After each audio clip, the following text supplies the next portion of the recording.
Well, we told you earlier about the youngest victim to die in yesterday's Boston terror attack, Martin Richard, just 8 years old, who was waiting at the finish line as his father ran the race. Before he was killed, and his mother and sister, we are told, were severely wounded. Here he is in a picture with a sign he made for school. This heartbreaking photo that can only add to the sorrow for the dead and the wounded. In that picture you saw earlier, just moments ago, he wrote, "No more hurting people, peace." And then the same message, peace, put by well-wishers outside of the family home. His father has just released the following statement, which we would like to read to you now. Quote, "My dear son, Martin, has died from injuries sustained in the attack on Boston. My wife and daughter are both recovering from serious injuries. We thank our family and friends, those we know, and those we have never met, for their thoughts and prayers. I ask that you continue to pray for my family as we remember Martin. We also ask for your patience and for privacy as we work to simultaneously grieve and recover." Thank you. Bill Richard, father of Martin Richard. What that family must be going through, what that poor father must be going through, and why, for what. We'll find out. We will find out who was behind these attacks. We always do. I guess I shouldn't say that because we still don't have answers in the Benghazi terror attack that happened in Libya. But we usually find out, and we are pretty good about bringing people to justice once we've identified who perpetrated these attacks. In the meantime, unfortunately, at least one Democratic congressman is raising new questions about, well, politics and whether the sequester, those recent budget changes, is making the investigation more difficult in Boston. And then the House Minority Whip Steny Hoyer followed up by saying the bombings are, quote, proof that those automatic spending changes negatively impacted the intelligence community. Chris Direwalt is our Fox News digital politics editor and host of Power Play on FoxNews.com Live. Now, Chris, forgive me. I need you to do some reporting for us on this because all I have is an update from our Capitol Hill producer who in little bits outlined what Mr. Hoyer said without full quotes. And I'm interested if you can tell us whether you've confirmed exactly what it is Mr. Hoyer said on the subject of the sequester and the Boston terror attack. Well, I just talked to Chad Pergram, that producer you mentioned, and here's some context about what happened. So last week, the Director of National Intelligence, James Clapper, was testifying about the budget, and he said these sequestration changes are hampering our national security, hampering our intelligence gathering. They're dangerous, and they're going to cause problems because they're terrible. And then this morning,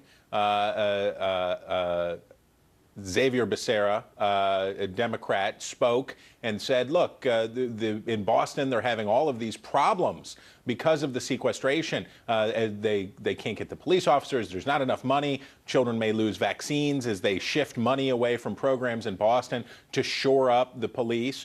And then Chad asked Steny Hoyer about that and about those comments. And then you saw the quote that Chad passed on there about proof. About what Clapper had talked about and what Becerra had talked about. And that quote that Chad Pergram, is our Capitol Hill producer, has offered us is Steny Hoyer said that the Boston Marathon incident is, quote, proof of issues with sequester as it comes to the intel community, quote, proof of that if proof is needed. And so he appears to be saying that the sequester has affected the intel community and has played some role, I gather, in the Boston terror attack, according to Mr. Hoyer. I mean, you know, I don't know. Maybe that is the case. Maybe they can prove that to us in the days to come, Chris. I don't know. But is today the day for that over such a controversial issue? And by the way, the reason we had the sequester is because our lawmakers on both sides of the aisle passed it. I haven't looked up how Steny Hoyer voted.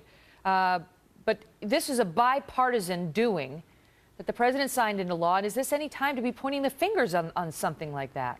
Well, imagine, if you will, if today John Boehner or Eric Cantor on the Republican side had come out and said, you have to wonder whether President Obama's policies in Syria or Iraq or the Middle East haven't left us more vulnerable to this, or you would have to wonder about his policies in Guantanamo or his drone strikes. If they had said anything like that, they would rightly be roundly criticized for yapping before they had all the facts in hand and talking about something in a moment that's very raw, still grieving, and people are not working with the right tools. And you saw President Obama play it cool, play it collected, do it a very commander-in-chiefly job of being in command and in control today, not letting things get spun up. Unfortunately, what you see here is that Congress is currently obsessed with spending, and Democrats are currently obsessed with the idea of these automatic reductions to automatic increases in federal outlays, and could not apparently resist linking the two.